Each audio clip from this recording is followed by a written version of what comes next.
Hey, Pastor Steve Waldron. I hope you're having a great day or night in Jesus. I want to try to answer the question, are older manuscripts of the Bible more accurate?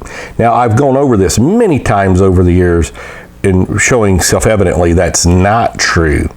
But let's go a little deeper dive. TextusReceptusBibles.com. And I'm just going to read a little article they did on here. And I think you'll begin to see what's meant by this. So in the world of manuscripts, older does not mean more reliable.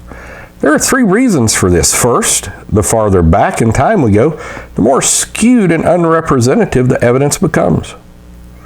Second, there's no scientific correlation between the age of a manuscript and its number of copyist errors. Third, the existence of modern critical text ironically rebuts the presumption that only old manuscripts contain reliable readings. So we have somebody, and we're going to continue reading this. Westcott and Hort did not like the Textus Receptus, so they invented methodologies of textual criticism in order to dethrone it, to weaken the Bible, rather than to promote what was God's preserved words. And so let's just keep going.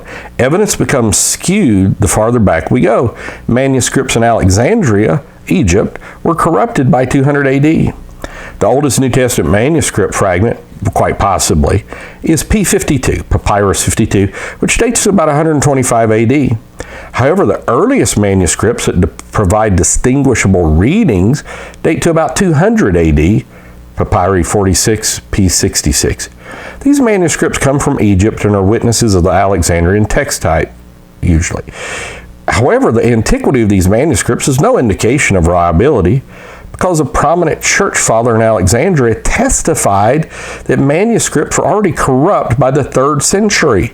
Origen, maybe quite the Bible corrupter himself, Adumentius, the Alexandrian church father, which I don't like the phrase, in the early 3rd century said the differences among the manuscripts of the Gospels have become great.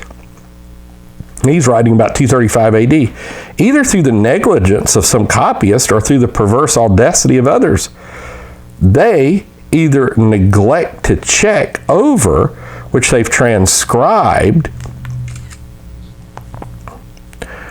or in the process of checking, they lengthen or shorten as they please. And that's a quote from Bruce Metzger, The Text of the New Testament, Its Transmission, Corruption, Restoration, 3rd edition, 1991, pages 151, 152. I don't think it was ever lost.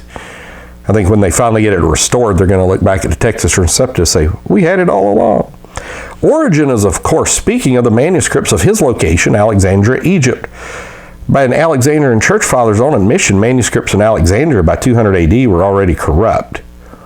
Irenaeus in the 2nd century, though not in Alexandria, made a similar admission. He was like in modern-day France, I think, of the state of corruption among New Testament manuscripts. As Daniel B. Wallace says, Revelation was copied less often than any other book of the New Testament, and yet Irenaeus admits that it was already corrupted within just a few decades of the writing of the Apocalypse. That's from an online article, Did the Original New Testament Manuscripts Still Exist in the 2nd Century? In other words, blindly preferring the oldest manuscripts does not ensure arriving at the correct readings. For the antiquity of a manuscript to be of intrinsic value, that manuscript must be from before 200 AD when the corruptions were already evident. This is not the case with any extant Alexandrian manuscript because they have many contradictions internally within themselves, and you compare them.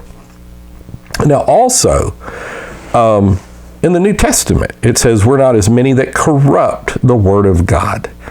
And then you go to 2 Peter 3:15 and 16. If they were corrupting the meaning of Paul's epistles, quite possibly they were corrupting the epistles themselves. And so these false prophets and stuff. So we're going to stop there, but continue on looking about oldest manuscripts. Are they always the best? And it's self-evidently not. And again, I appreciate Allen, Metzger, and others talking about you can have a 2nd century manuscript that's totally corrupt because they were already corrupting. There was a lot of heresies. We know this from other ancient writings in those days that are clearly heretical.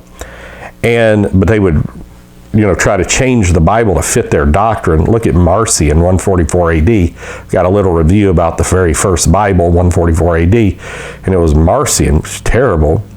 And then you can have a 15th century manuscript that copied an 8th century manuscript, that copied a 6th century manuscript, that may have copied a copy of the originals that's perfectly preserved. So a 15th century manuscript can be far more accurate than even a 1st century AD manuscript. God bless. We love you. Thanks for being here. Join us daily. We'll see you later. Bye-bye.